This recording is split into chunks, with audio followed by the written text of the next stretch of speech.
Hey everyone, welcome back to Conversations at the Edge. I'm Sugata Naidig, Marketing Director at NXP. And I'm Neil Condell, Head of Connected Ecosystems here at NXP. We're back in the Smart Home Innovation Lab for our season finale of Making with Matter. And in this finale, we're going to dig into all things matter and energy, talking about energy products and incorporating matter into them, other devices in the home that have energy requirements and roles within the energy management in the home. We'll continue on to talk about one of our partners and activities with those, Geo, who was able to help us display an energy intelligent ecosystem at CES this year. So let's dig in. Let's do it.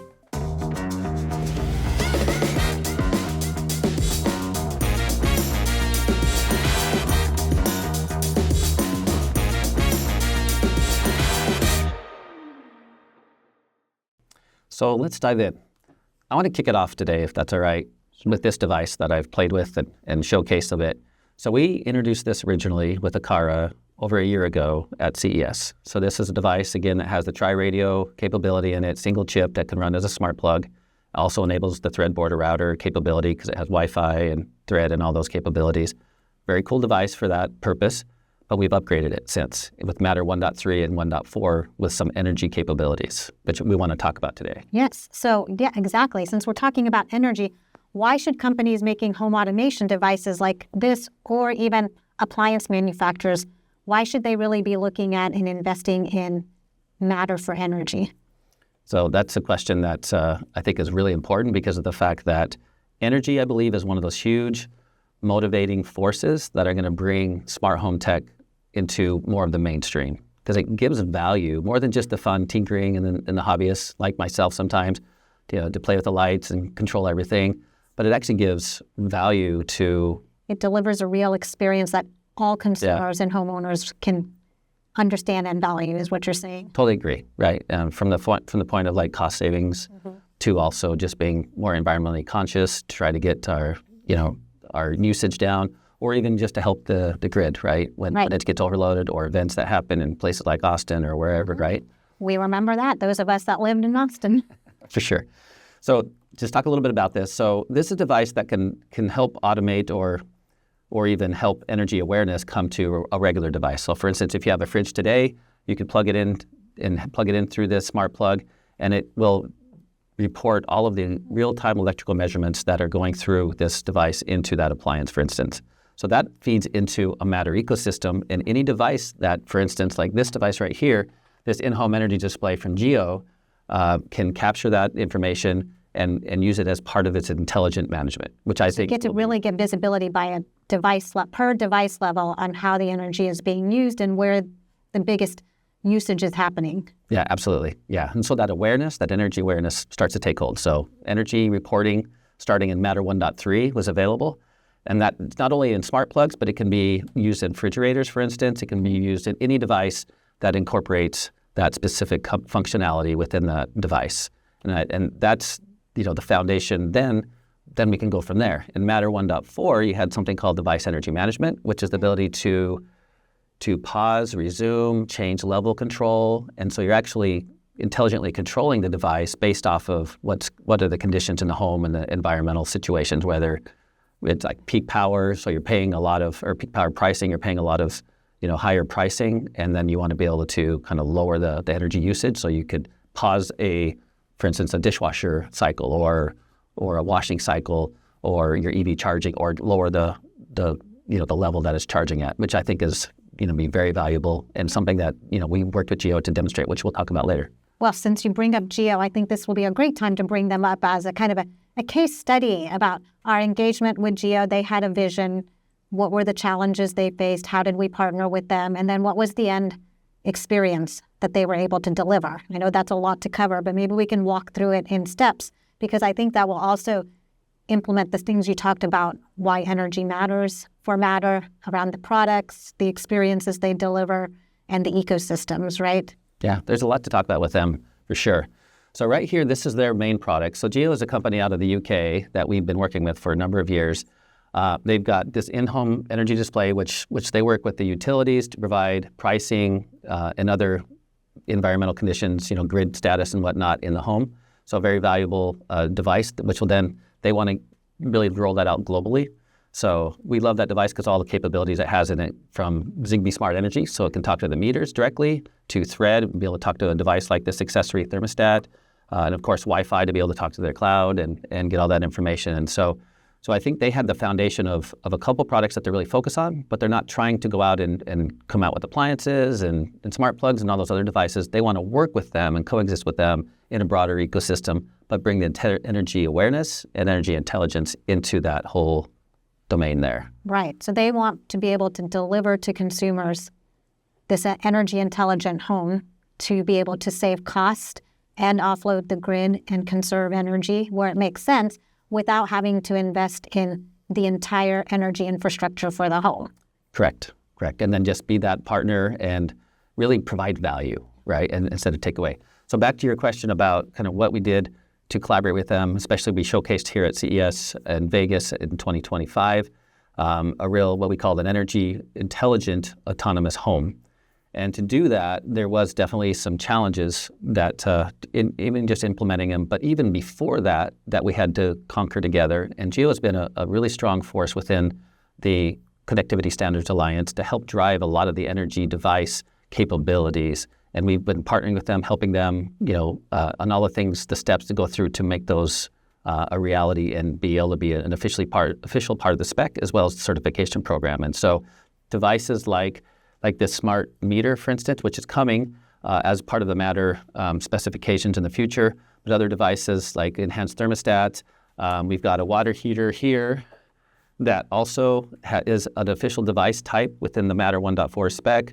We've got heat pumps, solar power, so solar panels, batteries, and a number of devices that are all energy devices.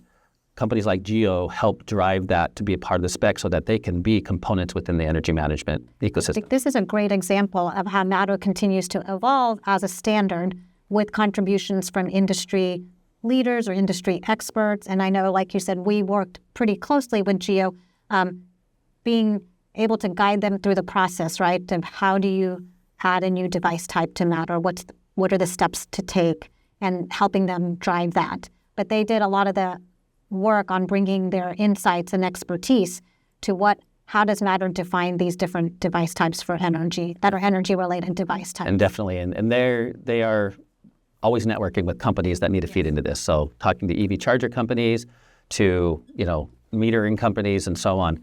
That's part of, we talked about earlier, joining the Matter community, and it's not just what you can get from the community, but what you can also invest in the community and make it better for everyone. And so that's been a really interesting and fun experience to work with them. And yes, they came to us originally because we've been a part of the Alliance for so long to kind of help them guide through that process. But they have become energy management experts, and we look at them as key partners. Maybe before we get into the experience, like you said, we have been partnered with them for a while now, helping them turn their vision and strategy into reality. So you pointed out the thermostat and the in-home display. These devices are using our silicon, but the collaboration was beyond the silicon. It was implementing all of the functions for Thread border router, all of the connectivity requirements in these very constrained devices, because these are very low-cost devices since they are sold to energy retailers, and then those are given at this time for free, really, to put into people's homes, right? So they had some very real constraints in what they were trying to develop. And so working with them, we learned a lot on some of what those constraints are and how it impacts the end devices. And then I think we were able to work with them to figure out how to take what we have in our development platforms with these freedom boards and turn that into something that works for their use case. Yeah, very good points there. You got me thinking about this in-home display right here and all of the innovation that they've been able to put into it. So they took really what came from the Matter SDK and all the enablement there and the reference design for instance, to run a Matter controller. And they've been able to incorporate that and be able to optimize that into a low-cost platform using a number of our chips that are combined there, but chips that are not as full-featured as, for instance, like this MPU, this Linux MPU, that has a lot of memory and a lot of capability. It's got a microcontroller. It's got a radio that can run Zigbee and Thread, and then Wi-Fi as well. All in there at a very low cost, but they've had to be really good with optimizing things. And so that did take a partnership because we have to support them with the software and the middleware to be able to make sure that all the updates that are coming with Matter, that they can be ported onto their platform, that we're updating their platforms and things like that. But the other thing that I thought was really cool that they did is they've been able to get a Matter controller that connects with the cloud as well, but running on a small device that's just running RTOS today. Like that is unique because most of the other devices, they're not here right now, that we showed are running a lot more. They're multi-core Linux devices that have a lot of resources and to run that Matter controller, and they're doing it within just something as simple as that. And that's the power of what that collaboration can bring. I agree. Yeah, it's really rewarding to see all that work and now have it be in effect accomplishing the task that was set forth in the beginning. And so now, why don't we now dive into the whole experience of we know about Geo, we know about these products that they've created and brought to market because these are both released into the market and available today as Matter, as Matter devices. So how does it get used in a real life scenario? So yeah, well, maybe I'll just talk about how we set it up for CES in our energy experience there, which then I think we can map to what like a real life experience would be. And there was a lot of interest and I think there's going to be a lot of partnerships that will come out of that. But first of all, this runs this Matter controller, which is the in-home energy display, builds or sets up a Matter fabric, its own Matter fabric. It can participate, like we talked about before, with multi-admin or future enhanced multi-admin with Google and Apple and Amazon and others to be able to also control the same devices. But this sets up a fabric, and devices like the thermostat, the smart plug, the meter can all join that fabric. We had an EV charging. We had appliances, we had, water heater, storage devices, solar panels, whatnot. All of those are Matter end devices that were joined into the Matter fabric, which would be very similar to what you see in the home. And a lot of those devices, those other devices were not developed or launched by Geo. They're Correct. tapping into devices that other companies have already released into the market. Yeah, absolutely. In fact, we just worked with a lot of the partners that we've been able to bring devices to market with Matter or that are coming with Matter and kind of worked independent of Geo, who is working simply on making sure that their Matter devices or their Matter specifications were updated to Matter 1.4 and to be able to have all the capability just in their own domain, because the only one they do own is the thermostat here. And so really the interoperability between those devices and the ones that we helped with the other partners, like the meter, for instance, just worked because of that assurance that you get with They didn't Matter have to have the relationship and go do the testing with these different devices. It just worked. Correct. Yeah, exactly. So another one we connected into the Matter fabric was this Thermador fridge behind us that from BSH. They've been announcing and showcasing the fact that they are very supportive of Matter and energy management is definitely an important topic for them. And so that ecosystem essentially in that Matter fabric was created, and then from there the control really came from their controller. Now again, all those devices could be controlled by whatever Matter controller ecosystem platform that you want to run in the home, but for the intelligent Matter management, that's where the Geo controller really came into the picture. And they used they had a combination of some AI at the edge on the device, and then with some other intelligence that's coming out of their cloud. Yeah, that's very interesting. And I think that also that the aspect around these different devices that they're connecting to, because from an energy management perspective, it's looking at what are the high energy usage devices in the home, and things like appliances, which is also fairly new to Matter, was adopted last year in Matter 1.3, and then more device types in Matter 1.4. EV charger, you've talked about, the water heater. I mean, these are types of devices that consume quite a bit of energy. And you've used the term energy management, but also energy intelligence. And I really like the word intelligence because it's not just about don't use the device. Yep. It's about how to know what else is being used, what's available. Maybe you pause a washing machine or a dryer instead of just turning it off, so that then you can resume it when there is enough power on the grid to not have the impact, right? So it's really impactful to see that all of these other device types that weren't traditionally really considered smart home devices now being part of the Matter smart home. Yeah, I'm definitely glad you called those out, because when we kind of the real world example of when we're trying to set this up, did exactly what you said. It really identified the areas of the home that drive most of the energy usage. So appliances, they said they're the experts, and so I'm going to kind of quote them on this, a third.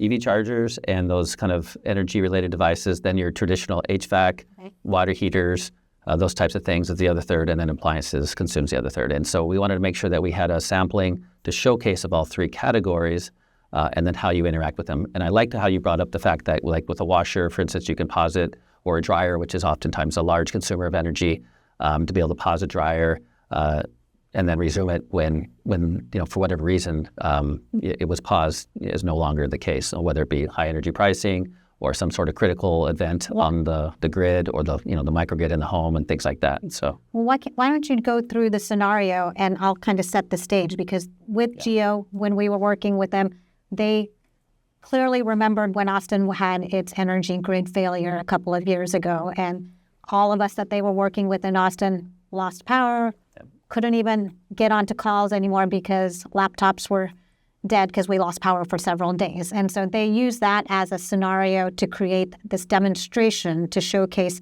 what an energy intelligent home looks like. Can you walk the audience through that showcase or that demonstration? Yeah, I think we focused on three main scenarios, and I believe we'll be able to link the video of that actually in action to this episode. So please take a look at that. But the three scenarios. One was like over kind of excess solar, as we called it. So you've got a situation where you've got solar panels that are delivering a lot of excess power into the home, and you want to be able to utilize it before you sell it back to the grid at a fraction of the cost that you would have to buy it back later. And so you're going to be able to turn on everything you can, like charging your batteries, increasing the level of your EV chargers, even heating your water heater, because that is actually kind of a unexpected battery in the home, right? Because if the water is already hot, that it takes a lot less to kind of get it back up to level than it is to start from cold water. And so there's these different sources of air, or different areas where you can actually use that excess solar, and then turn everything on and cool down the home and whatnot. The next scenario is the grid event, like you talked about with like the Austin event, which is where you don't have to turn off all your power, but you've got to notice somehow through energy or emergency channels or whatnot, or from the notifications. I don't know how it happened here, but basically I know we're learning from events like that happened in Austin, and so notifications are coming in to lower your usage and just to be part of the community, because we know if we don't, then things will But the notifications today, they're just notifications. Yes. It's really left up to people in homes to take action on notification and know what kind of action to take that will make an impact, a meaningful impact. Yeah, and there's a couple things to your point for actions. Number one, you got to get your usage down. And so how can you do it quickly and manually go and turn off your HVAC or whatever? It's difficult, right? And so this intelligent energy management takes care of it without have to worry about it, and especially if you're not home, right? Because there's things that could be happening while you're not home if you've got charging going on or whatnot, or your HVAC is set at a higher energy usage level and so on. So the home can handle that and get your load down. So keep things like your critical loads, like your refrigerator. You want to make sure that stays on. The HVAC can maybe stay on, or to keep the heat on, but not as much, right? A few degrees to keep things cold, but potentially. And I would say even fridges, maybe not so much, but other things like the heat, for instance, in your water heater can pause, or you can lower the temperature. Just a number of different things and that go into the scenario. And certainly in the video, it talks about that a little bit. But then the other thing is, once you get down to that lower kind of energy usage level, when the event is done, what do? Do you just turn it all back on? Because that was a problem in Austin, right? Everybody turned it on at the same time, and then overloaded the grid again, right? So it'll kind of stage things and either delay turning things back on to their normal levels, or just kind of serialize things, kind of whatever that needs to go into kind of that energy intelligent management can then be provided. There's also intelligence being brought into patterns of usage. So in preferences that the user has, so that how it brings things back, how it brings all of the systems back up, kind of aligns with the preferences that the consumer or the homeowner has set to begin with. Definitely. So it's not that you have lost total control, and you can also override it if something is still paused and you're like, I really need my clothes dried now. Turn it on. But I was thinking more along like an EV charger. It knows when your car needs to be charged, to what level, like how far you need to go. So it might say, you're not going anywhere for a few hours. We're going to wait to start the the battery charging in 2 hours or something like that. Yeah, exactly. So yeah, an energy intelligent controller can do all that. With Matter, you can even just, it can recognize the preferences that you've like maybe uniquely set. You could have said, hey, Google, I need to have my car charged by 8 o'clock a.m. to go to work. And it can then take that using Matter as the vehicle to connect to the device and set the settings, because that's all based with the new Matter device type capabilities there, to be able to schedule when it gets to full charge based off of, when it's beneficial for the home usage. Now, one thing that you said that I think is interesting, actually the other scenario that we didn't cover is just high pricing. There's high pricing, right? So when you want to, for 2, 3, 4 hours, whatever that high energy usage time is, where you get sometimes you can get kickbacks from the utilities, depending where you are in the world, or it's just, being a good citizen and trying to lower, carbon footprints and whatnot, because everybody's using energy at the same time, just to just be able to lower your energy in a preferential. And I think, we also had the dashboard, right? So you can have a dashboard. For me personally, I like to know where is my energy getting used and how much is it costing me at this time. So you could see by device as a consumer, like, oh, this is using it's costing me quite a bit to run it right now. So maybe I'm going to go ahead and pause this. Yeah. And so one thing about that is that really important is when we are demonstrating all of the automation, having something like this that just cuts the power is certainly an option, right? So if you wanted to be able to say, hey, I need to turn off this device like a hairdryer or whatever, that doesn't need to be always on, that's a good option. But if you were to do something like this with your dryer or your refrigerator or other things, that causes excess risk to the system, either through problems or it's just like you just reset a dryer load in the middle of it and it doesn't know to restart. So that capability, it's called device energy management, came out with 1.4. That's going to be embedded in devices going forward. And so when we were able to send a Matter command to the Bosch dryer that we showed at CES, it was able to just pause. And then when the event changed or the event went away and it could resume, it just resumed exactly where it left off, which I think is really important because then it's not that abrupt kind of like, hey, we've got to shut off a circuit breaker to get our loads down and then have everything wired in segments like we used to think about energy management. Now it's all just embedded in the devices, very clean and very safe to be able to do it that way. And effective. Yeah. So, all of this that we've talked about around the value that it brings to have energy intelligence in your home, how Matter lays the foundation to enable that and using other technologies like AI to help facilitate it. What do you see as some of the trends moving forward, whether it's just within energy type devices or Matter itself? Do you see any new things happening that are going to facilitate this energy intelligence even further? I think there's a number of things that are going to facilitate it. I think one of the challenges that we're going to see within now that Matter has enabled all these devices to be controlled or to control other devices, just how does that user experience all come together? And so that's going to be part of that community where we kind of sort through that. Who gets to own the thermostat? In my house, it's my wife. It doesn't matter any device, anywhere. The kids know, don't touch the device, don't touch the thermostat. I get to touch the fireplace, but that's it.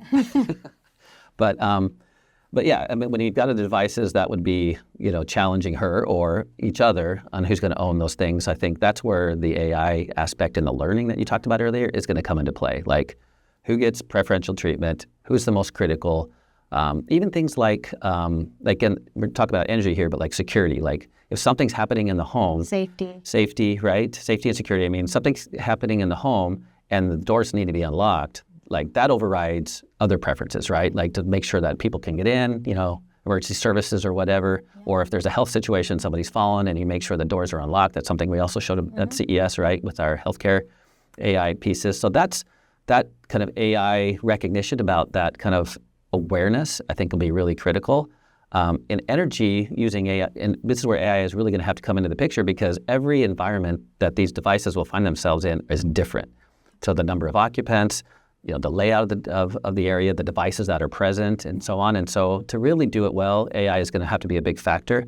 Like you talked about earlier, Sorry. Well, even personalization. Yes. We've done this before too, because you do have multiple people living in the same home. So how do you create the right environment or right experience based on a person's personal preferences? Yes. And we demonstrated before many times about using UWB technology to facilitate identifying the right person and then tailoring the environment to that person's preferences. Yeah, you and I are thinking on the same lines, because I was just going to say very similar things, because you use UWB or technologies like that can identify the person to help get the personalization and whatnot. But also, what if you're just going to have a party or a sleepover, which is you got more people in the home than is typical? Do you have to go through and think, okay, I'm going to have a party, and all your party planning, I'm going to have to make sure that I change the thermostat before people get uncomfortable. Right. In this case, AI could be able to always tries to remember to turn down the AC when we have party and when we have people come over, so that we don't make them get hot. Yeah, exactly. He's thinking ahead. Yes. And not everybody's as proactive as your husband there. And so that's the kind of thing that AI can do, is recognize, hey, there's a different situation. You've got 30 people in the home, far more than the typical, handful that are living there, and it can proactively take steps to address what's going on. And even if energy pricing is high, maybe that's something that says, hey, you've got a lot of people in the home, pricing is high, but is this an important event for you? And you say, yes, definitely, right? It's worth the money, because, to have your friends and family home is comfortable is a key thing. So those are some of the many examples. Really exciting and very powerful to see this combination of technologies with the way we connect devices using Matter, the AI experience, the personalization, and then really tying that into the energy use cases that we focused on today. So I totally agree. Any other closing thoughts you'd like to bring up? So one point I want to make that I think is really important, that is a little bit different than the kind of centralized energy control that we talked about, that Gio was demonstrating at CES with us, is the fact that we can embed the same energy intelligence into individual devices. So, for example, we've got this dishwasher behind us. That same, instead of, I mentioned earlier, that same ability to just cut off the power is certainly an option, but not an ideal option. And so you're able to, connect to it and say, stop, start, resume, so on. But what about if you actually just went to the device itself and wanted to start a cycle, right? So a dishwashing cycle, and you went up to it, and as part of the selection process, you say, I want to, start this cycle. And before you can hit start, it says, oh, by the way, energy pricing is high right now. It'll cost you this much money to be able to run the cycle now. If you delay 2 hours, it would be less impact. So both cost and, and energy usage and whatnot. And so how does that work? Well, you embed the capabilities with, a lot of the same capabilities that are part of that energy management device type into the appliance itself, and then it could either get the energy pricing from over the local connectivity to a device like this that has the pricing, that's talking to meters or to the utility cloud, or it could talk directly if it wanted to. But I think, either way, it's a very powerful value that our appliance customers are looking at, or we want them to look at, because it gives value to the ability to connect a device to the end user and keep it connected, which is a challenge, as you mentioned before, right? It brings intelligence to that device and gives a way for the device to engage with the user directly. Yeah, exactly. And just offer something directly, instead of saying, okay, I want to start this. Do I need to go check my controller, or just worrying about whether it's going to work, or even if it's expensive, but you have to have a soccer jersey washed because there's a game coming up and didn't realize, you got to say override. This is more important. I'll spend the extra few dollars or whatever. A user always has the ability to override whatever is being proposed. Yeah, definitely. And so that same capability, we'll see it in things like dishwashers, dryers, washers, EV chargers, and so on. And that all just kind of, and the fact that it's locally connected into the broader energy management ecosystem in the home, sometimes we call it a microgrid, then and coexist very naturally, I think is really important. And it's going to be a really nice value as things really start to come up and everything start to connect with Matter. Yep, there's so much to look forward to. This was a great conversation around energy and Matter, and really looking at the different value that device types can bring in a way of addressing energy intelligence in the home, and also talking about Geo and exactly what they were trying to accomplish and how they were able to accomplish that. So a lot of great information here. as we close up, why don't we talk a little bit about some of the takeaways and next steps that we can share with our audience? Yeah, so I'd love to do that. I think the key takeaways I would say right now is this is available today. Yes. But we got to get everybody up to that level. So Matter 1.4 just came out at the end of 2024. Right. One of the challenges that we had and just doing that display with Geo was just to get the devices all upgraded to Matter 1.4 and ready to go. And so as part of that, these boards, we talked about them before, but these Freedom boards that are low cost, we just grabbed as many of those as we could, gave them to our customers, enabled the prototyping and all of the capabilities, because we are actually participated in the test events that enable the actual features. And so we've been working on them for many, many months already. And so just being able to hand that over to customers and get that prototyping done quickly or upgrading their existing systems to it was really, I like to say it's a challenge only because we had to work with a lot of different people at once, but it was pretty straightforward because of the enablement that we've already done and these low-cost platforms that they can just get in their hands, work on it, and then port it to their systems. And so the takeaways I'd say is this is doable. And it's not as painful as we were talking about maybe in one of these other episodes, but it can happen. And energy and just the energy capabilities that come in 1.3 and 1.4, which will continue to expand and get more valuable, there's something that just has to happen because for a lot of reasons, just for the comfort and for the safety and the security of our homes, there's just a lot to offer. I think this ties back to our previous episode about launching a Matter product, right? So these development boards and our certifications for Matter device types really are designed to facilitate this quicker time to market and enabling companies to focus on their resources on how to innovate their devices and taking what we provide them for how to enable Matter on their devices. Yeah, totally agree. Yeah, I'm excited about the energy intelligence. The intelligent part is not necessarily part of Matter. That's that secret sauce that our customers can provide, like you said. But that enablement, that middleware, and everything below, that's where we partner and really provide that foundation for that innovation, that intelligence. Looking forward to seeing a lot of cool products that are coming out. Great. It's really nice chatting with you, Neil. Always, yes. Thank you. I agree. Thank you. So thank you for joining us on our final episode of Making with Matter. And Neil, I really loved talking to you about Matter on these last 3 episodes, so thank you for being here. Yeah, thanks for having me. It was a lot of fun. I hope that we can do more on Matter in the future.